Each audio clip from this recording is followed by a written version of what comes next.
ప్రపంచం అంతా కరోనాలో అడుక్కు తినే స్టేజ్కి వచ్చి ప్రపంచంలో 5 దేశాలు ఉన్నాయి ఐక్యరాజ్య సమితిలో.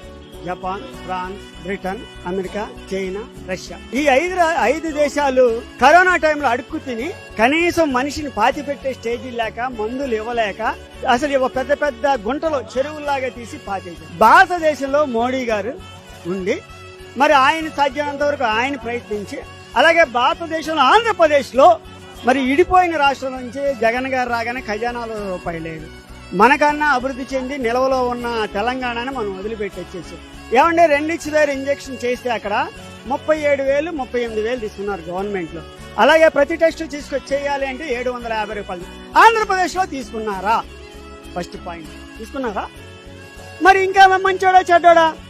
100 రూపాయలు ఇవ్వకపోగా ప్రపంచం అంతా అల్లాడిపోతే ఆంధ్రప్రదేశ్ ని ఏ క్లాస్ గా ఆహా అనేది అట్టు పెట్టాడు. ఇంకేం కావాలి?